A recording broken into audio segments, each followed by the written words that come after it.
Comment gérer l'absence de son autre?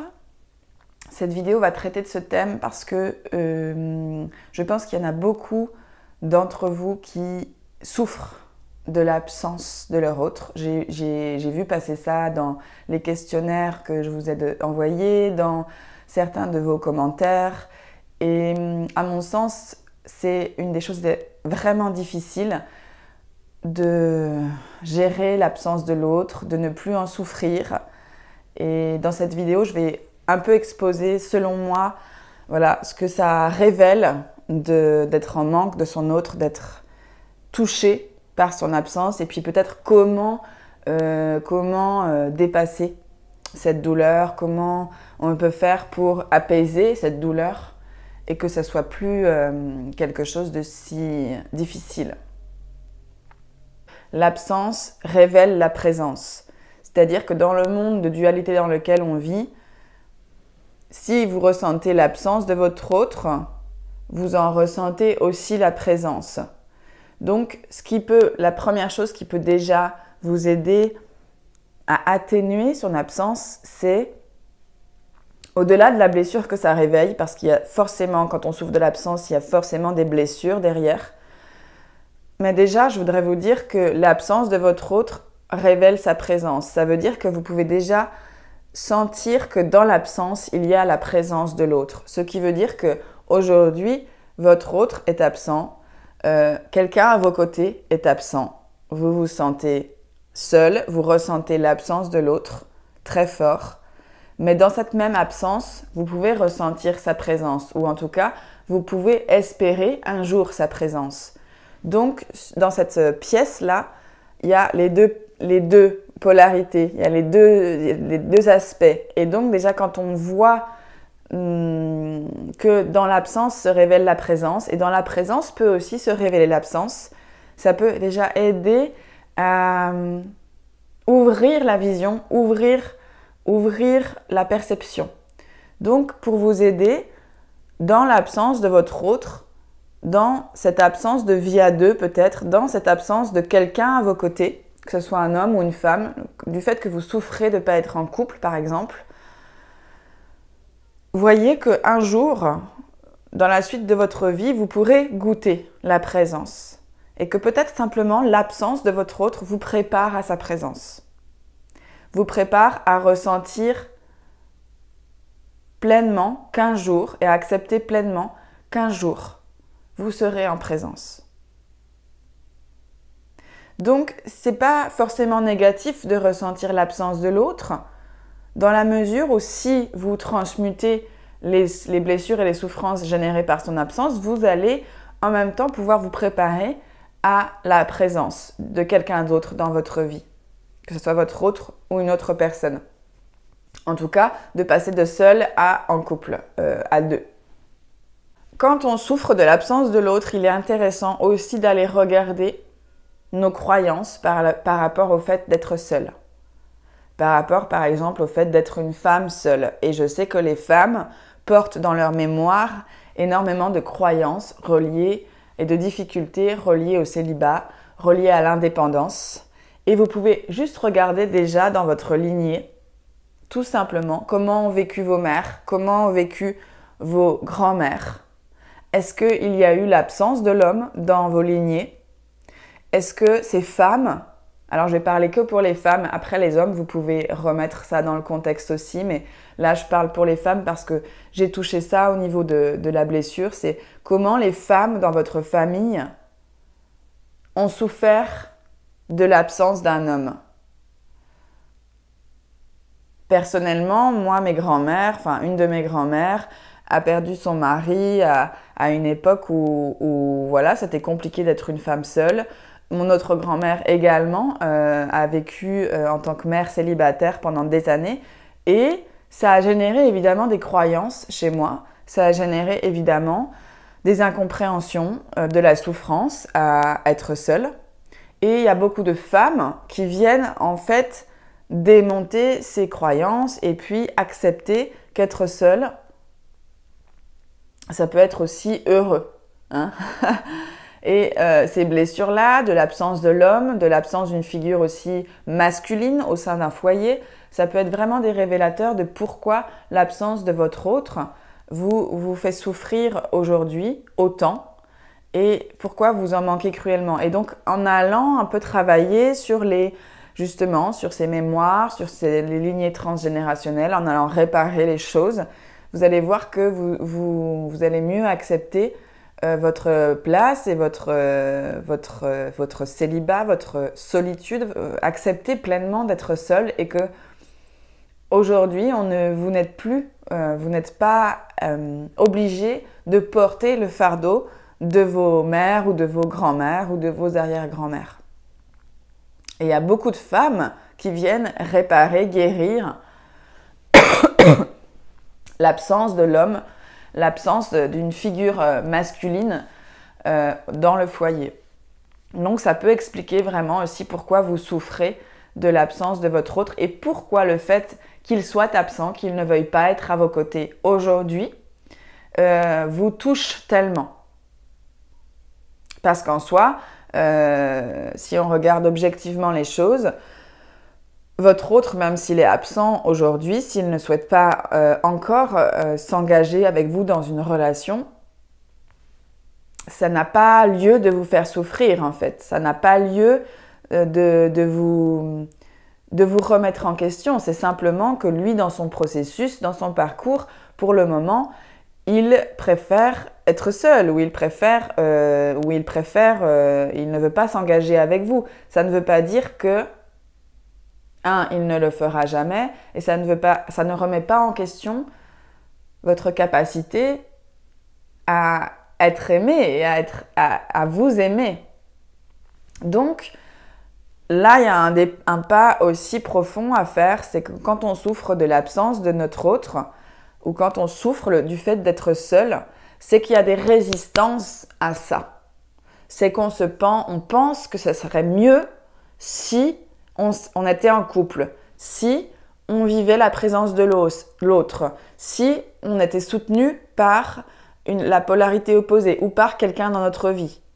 Donc c'est aussi aller regarder, est-ce que je peux aujourd'hui accepter d'être seule sans que ça me fasse souffrir, sans que ça me génère des croyances négatives sur moi-même, sans que ça me mette en dépendance affective.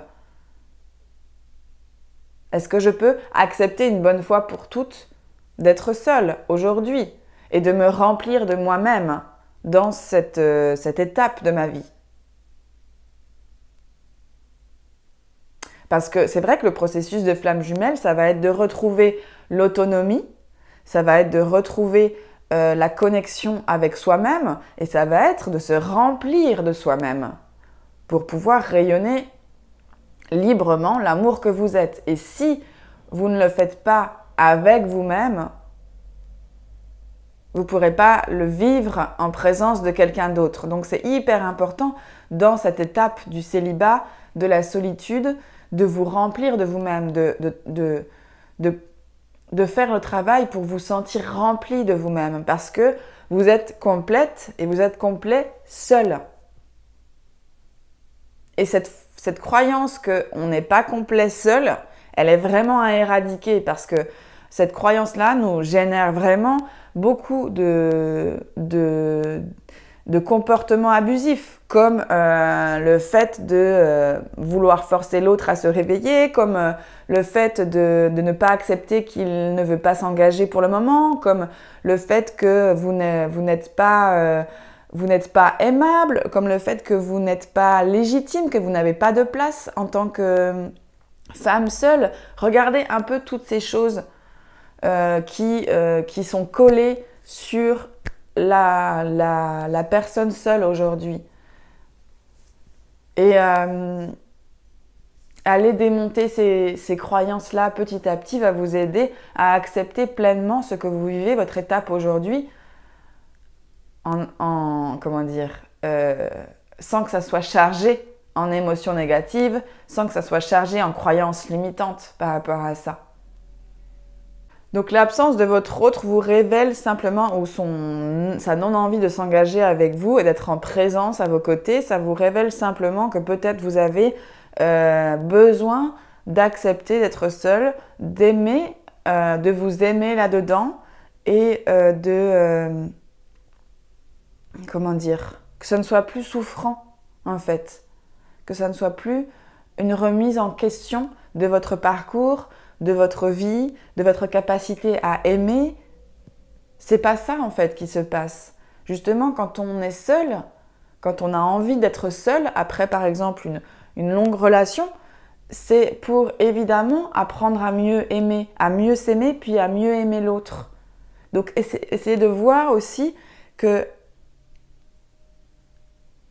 dans l'absence, donc, se révèle la présence. Ça veut dire que vous pouvez sentir que vous êtes en train de vous préparer à la présence de l'autre et apprivoiser aussi votre propre présence avec vous-même.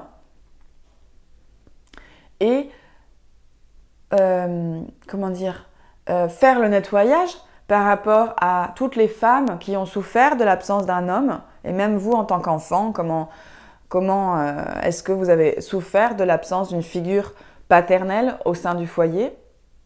Et puis peut-être tout simplement accepter aussi que ce sont des étapes normales sur notre chemin de vie, que ce n'est pas grave d'être seul, ce n'est pas grave de ne pas être en couple.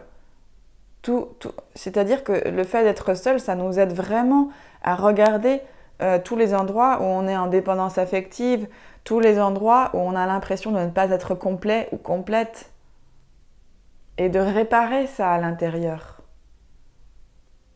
De faire que ça soit comme ça, c'est comme ça. Et en fait, la non-présence d'une figure de votre autre, elle n'est pas négative en soi. C'est comme ça. C'est juste comme ça et c'est, on va dire, là, la bonne place pour le moment. Et si vous résistez contre cette acceptation, si vous résistez contre l'absence de l'autre, contre ce que ça vous fait ressentir, contre le fait que vous soyez seul, si vous n'acceptez pas cet état des faits qu'aujourd'hui, vous êtes seul sans votre autre,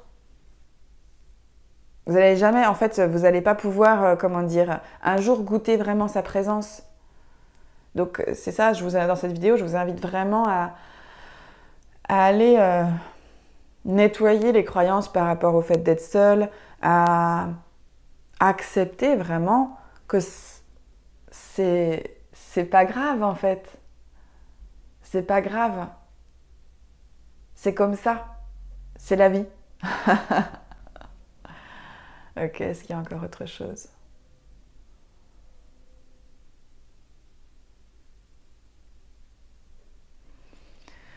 Donc si ce thème aujourd'hui vous touche, si vous souffrez vraiment de l'absence de votre autre, je vous invite moi à me contacter pour qu'on voit comment je vais pouvoir vous aider pour bouger ces croyances, aussi pour ne pas rester seul avec ça, parce que je sais à quel point ça peut être très lourd, très souffrant, surtout voilà, quand il y a eu des difficultés de femmes seules dans les familles, et à quel point on peut mettre longtemps avant d'accepter d'être seul sans rentrer dans les comportements de dépendance affective, de comportements abusifs, de vouloir récupérer notre autre pour ne pas ressentir ça, pour ne pas faire ce nettoyage. Et sachez que si votre autre aujourd'hui est absent, c'est pour que vous puissiez vraiment aller guérir des choses en rapport avec l'absence de l'autre. Donc, et pour que ça soit plus doux en fait pour vous. Donc, je vous invite vraiment si vous voulez de l'aide et être accompagné là-dessus, à m'en parler. Moi, je propose des séances individuelles. Il y a aussi l'accompagnement collectif Flamme Jumelle où on va travailler réellement sur la polarité féminine, sur le féminin sacré, sur comment on répare ses blessures par rapport au féminin sacré et comment on s'accepte tel que l'on est dans notre identité polarisée yin. Et ça va permettre d'adoucir beaucoup les choses et puis de simplement accepter cette étape de l'absence sans en souffrir tout simplement parce qu'il n'y a pas de raison qu'on en souffre. Voilà, j'espère que ça vous a aidé cette vidéo. N'hésitez pas évidemment comme d'habitude à réagir à ce partage et puis à me poser vos questions si vous en avez. Je vous embrasse et je vous souhaite une très très bonne journée. À bientôt.